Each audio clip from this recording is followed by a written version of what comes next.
할렐루야 찬양 감사드립니다. 할렐루야. 지난 한 주간 안녕하셨습니까? 세월이 참 빠릅니다. 어느새 8월을 맞이하였고 첫 주일을 맞이했습니다. 지난 7월 한 달을 지켜주시고 이렇게 새로운 달 8월을 허락해 주신 하나님께 먼저 감사와 찬양을 올려드립니다. 세상은 지금 코로나19로 또 무더위로 정말 여러 어려움을 겪고 있습니다만 임마는 하나님께서 여러분과 함께 하시고 늘 지켜주실 줄로 믿습니다. 이 믿음으로 이 어려운 시기를 잘 이겨나가시기를 주님으로 간절히 축원드립니다. 저는 이번 주 설교 말씀을 준비하면서 문득 세옹지마라고 하는 고사성어를 떠올려 보았습니다. 제가 설교 가운데 한두 번 인용했던 고사성어입니다만 세옹지마란 말 그대로 변방 늙은이의 말이라는 뜻입니다. 그리고 흔히 인생은 세옹지마라고 말합니다. 다 아는 내용입니다만은 이 세옹지마에 얽힌 이야기를 이 시간 다시 한번 전하면서 오늘의 말씀을 시작하도록 하겠습니다. 옛날 중국 북방에 한 노인이 살았답니다. 그런데 어느 날 노인이 들던 말 한 마리가 국경을 넘어 달아나 버렸습니다.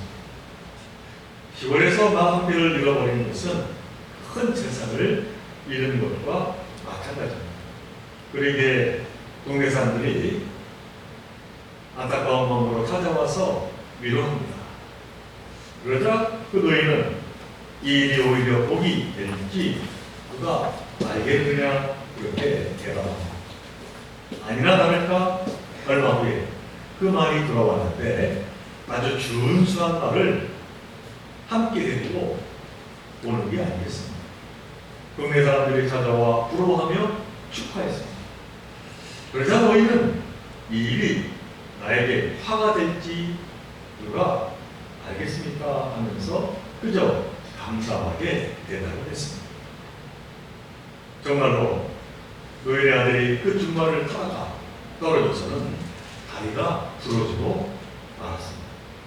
옥동이라 읽었던 그 말로 인해서 그만 불행을 당하고 만 겁니다. 그러나 노인은 이번에도 이 일이 복이 될지 누가 알겠냐며 태연을 했습니다. 그때 마침 전쟁이 일어났습니다. 얼마나 전쟁이 시원했는지 전쟁에 나간 젊은이 중 19이 그만 전사하고 말았습니다. 그런데 이 노인의 아들은 무사히 살아남았습니다. 다리를 다쳐서 전쟁에 징집되지 않았기 때문입니다. 이 고사에서 세옹지마라고 하는 말이 나왔습니다. 우리가 인생을 살아가면서 너무 눈앞에 보이는 성공이나 실패에 연연하거나 일일비하지 말아야 한다라고 하는 교훈의 이야기입니다. 저는 오늘 누가복음 10장에 있는 말씀을 본문으로 택했습니다. 여기 보면은 예수님께서는 무려 70명이나 되는 사람을 제자로 세워서 파송하셨습니다. 하나님의 복음, 평화의 복음을 전하게 하신 내용이 기록이 되어 있습니다. 근데 여기서 70이라고 하는 숫자는 단순한 숫자가 아닙니다. 그러니까 이 이스라엘에 있어서 12는 이스라엘 12지파를 뜻하는 것이고 70은 이스라엘을 넘어서 온 세상을 상징하는 수였습니다. 이처럼 온 세상에 파송되었던 70명의 제자가 돌아와서 자신들이 한 일을 예수님께 보고하게 되었습니다. 그런데 오늘 본문에 보니까 파송되었다가 돌아온 이 70명의 제자들은 어떠했을까요? 오늘 17절에 보면은 그들은 모두 들떠 있었습니다. 기쁨이 충만했습니다. 아니 왜 그들은 그토록 기쁨이 충만했을까요? 한마디로 오늘 본문은 성공했기 때문이라고 말합니다. 예수님의 명령을 받고 평화의 복음을 전했던 그들은 놀라운 성공의 경험을 하게 되었다는 것입니다. 예수님을 따르기 전에 그들은 사실 무기력한 자들이 대부분이었습니다. 그런데 그들이 예수님의 이름으로 나가자 귀신들까지 그들에게 복종했다는 것입니다. 예수님께서 그들에게 뱀과 전갈을 밟고 원수의 권세를 이길 힘을 주셨기 때문입니다. 오늘 보면 19절의 말씀이 이 사실을 기록하고 있습니다. 내가 너희에게 뱀과 전갈을 밟으며 원수의 모든 능력을 제어할 권능을 주었으니 너희를 해칠 자가 결코 없으리라. 그렇게 말씀하십니다. 그러니 이 제자들은 얼마나 가슴이 벅차 올라가겠습니다. 그들이 나가자 악령이 물러가고 귀신들이 복종합니다. 사실 이 악령이란 인간이 도무지 상대할 수 없는 너무나도 두려운 상대가 아닙니다. 그러한 악령을 이기고 굴복을 시킨 겁니다. 제자들은 승리감과 그 성취감에 가득 차서는 자랑스럽게 예수님에게 포고하게 되었다라고 하는 말씀입니다. 예수님께서도 그들 제자들에게 사탄이 하늘에서 번개불처럼 땅에 떨어진 것을 보았다 그렇게 칭찬을 하셨습니다. 그런데 예수님께서는 이 칭찬에 덧붙여서 제자들에게 이렇게 말씀하십니다. 오늘 본문 20절의 말씀입니다. 그러나 귀신들이 너희에게 굴복한다고 해서 기뻐하지 말고 너희의 이름이 하늘에 기록된 것을 기뻐하라. 이 말씀은 그 내용대로 너무나도 중요한 말씀이 아닐 수가 없습니다. 왜냐하면 저와 여러분에게도 해당하는 말씀이 되기 때문입니다. 우리가 바로 전에 살펴본 대로 이 파송받았다가 돌아온 제자들은 성공적으로 임무를 완수했습니다. 게다가 귀신들을 다 굴복시키기까지 했습니다. 그러니 스스로 생각하기에 얼마나 기쁘고 자랑스러우겠습니다. 그런데 예수님께서는 너희는 그런 것으로 기뻐하지 말라고 하십니다. 거기에는 이유가 있었습니다. 곧 그러한 기쁨은 참되고 영원한 것이 아니기 때문입니다. 만일 제자들이 귀신을 불복시켰다고 생각했는데 귀신이 다시 고개를 들게 된다면 그 기쁨은 어떻게 되겠습니까? 악한 권세가 다시 살아나 그들 제자들을 공격하고 그들을 박해하게 된다면 그 기쁨은 어디로 가겠습니까? 그때 그 기쁨은 한순간에 사라지고 말 것입니다.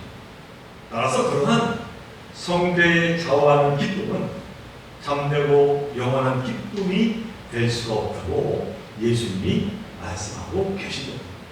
그러면서 예수님은 제자들에게 참으로 중요한 말씀, 분명하게 말씀합니다. 너희의 이름이 하늘에 기록된 것을 기뻐하라. 이는 무슨 말입니까? 말 그대로 너희의 이름이 하늘에 기록이 되었다는 것입니다. 너희들의 수고가 그 섬김이 헛되지 않았고 그 섬김을 하나님이 기뻐 받으셨다는 것입니다. 그러므로 이제 하나님의 자녀로 생명책에 기록이 되었다는 겁니다. 이것이야말로 제자들이 진정 기뻐해야 할 일이라고 그렇게 예수님이 말씀하십니다.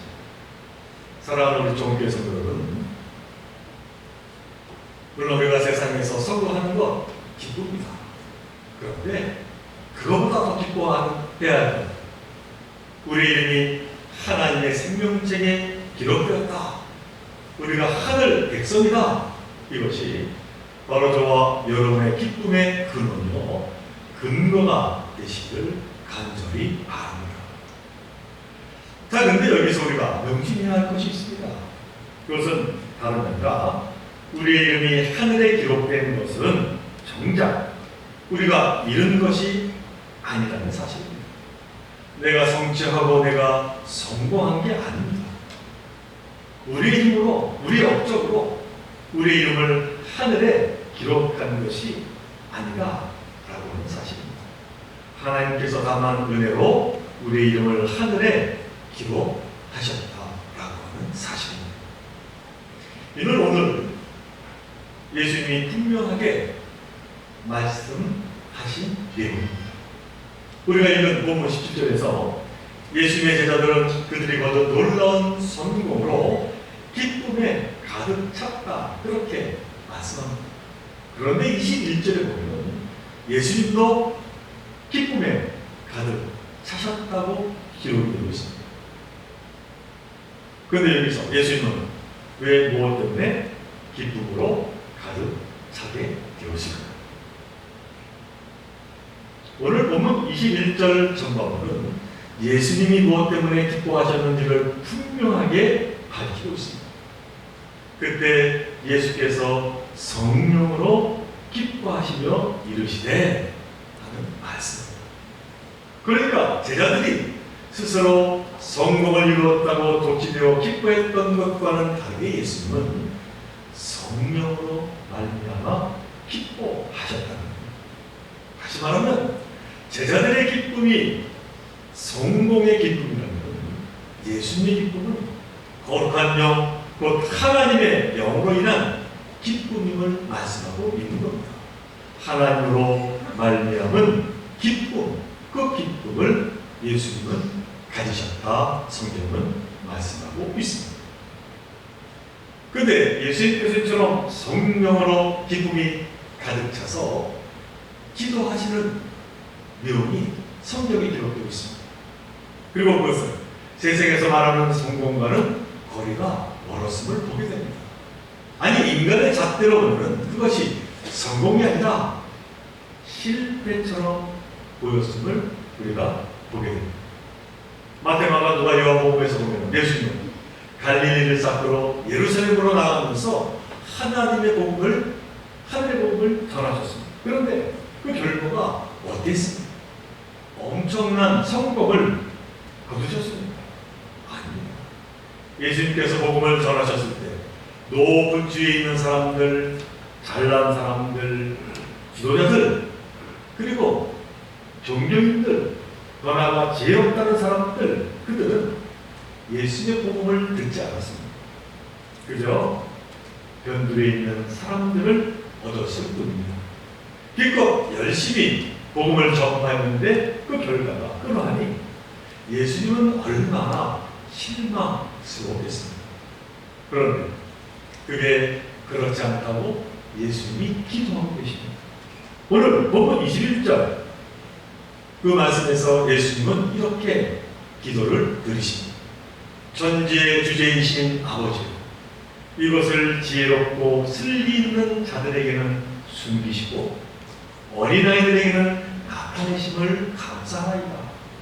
올소이다 이렇게 된 것이 아버지의 뜻입니다 하는 고백입니다. 그러니까 예수님은 그 당시 사람 취급을 못 받았던 어린 아이들로 기쁘시다는 겁니다. 그래서 그 어린 아이들로 하나님께 감사를 드린다는 것입니다.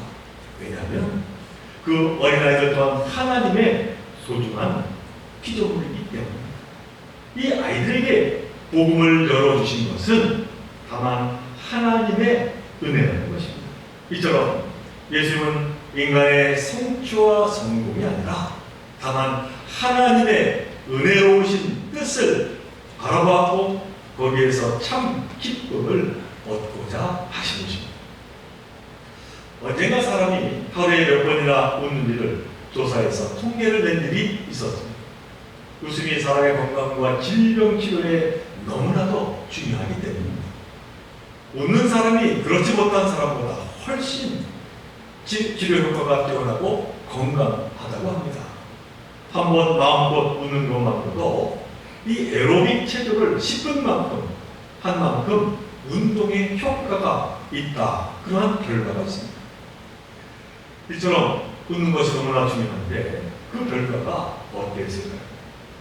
조사한 결과 이 어린아이는 하루에 400번 정도 웃는다고 합니다. 아이들이 그만큼 감정이 풍부해서 잘 웃는다 하는 이야기죠. 아이들은 작은 일에도 잘 웃고 기뻐합니다. 그런데 우리 어른들은 어땠을 것 같습니까? 어른들은 아쉽게도 하루에 15번 정도 웃는 것으로 나타났습니다. 어른이 된다는 것은 점점 더 웃음을 잃어간다 하는 그 말처럼 보입니다. 아마 요즘에 조사한다면 훨씬 더 우리 어른들이 웃는 횟수가 적어지지 않았을까 하는 염려도 있습니다. 자, 우리는 왜 어른이 될수록 이처럼 웃음을 잃게 되는 것일까요? 어쩌면 우리의 웃음이, 우리의 기쁨이 세상에만 있기 때문이 아니겠습니까? 우리의 기쁨이 성취와 성공에 있기 때문에 그만 우리는 웃을 수 없지 않을까 하는 것입니다. 그래서 범사에 기뻐하고 감사하기보다 늘 걱정하고 불안해하는 것이 아니겠는가 하는 그런 사실입니다. 사랑하는 좋은 성도는 여러분께서는 오늘 우리에게 주신 예수의 말씀을 늘 기억하며 살아야 될 줄 믿습니다. 예수께서는 그런 것으로 기뻐하지 말라고 하십니다. 우리의 이름이 하늘에 기록된 것을, 그것을 기뻐하라 말씀하십니다. 우리가 하나님의 품에 있음을, 우리가 하나님의 은혜 안에 있음을 기뻐하라 말씀하십니다. 우리의 기쁨은 세상에 주는 그 무엇이 아니라 하나님께서 우리의 마음 깊은 곳으로부터 샘솟게 해주시는 그 하늘나라의 소망, 그 소망이 참 기쁨이 됨을 잊지 말라고 말씀하십니다. 진정한 기쁨은 다만 이처럼 하나님으로부터 시작됨을 언제나 여러분들 기억하며 살아가기를 바랍니다. 주님만이 우리의 마음에 참 기쁨을 안겨주시는 분이심을 언제나 기억하시기를 바랍니다. 저와 여러분은 세상의 성공과 실패와 상관없이 하나님의 자녀, 하늘 생명책에 기록된 자들입니다. 그러니 어찌 우리가 기뻐하지 않을 수가 있겠습니까? 너무나 감사한 일이 아닐 수가 없고 너무나도 큰 은혜가 아닐 수가 없습니다. 그러므로 바라기는 우리가 어떤 형편과 처지에 있을지라도 이 성령님의 도우심에 따라 날마다 기쁨의 삶을 살아가시고 그러한 정말로 승리의 삶을 살아가시기를 주님의 이름으로 간절히 축원을 드립니다. 우리 함께 기도드리며 사랑하는 하나님, 오늘 예수님께서 우리에게 말씀합니다. 세상의 성공이나 실패로 인해서 기뻐하거나 좌절하지 아니하고 오로지 하늘 나라의 생명의 책임 너의 이름이 기록된 것을 기뻐하라 말씀합니다.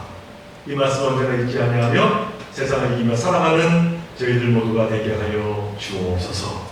이 기쁨을 나누며 살아가는 저희들 되게 하여 주옵소서. 이 모든 것 간절히 바라올 때마다 우리 주 예수 그리스도로 감사하며 기도드리옵나이다.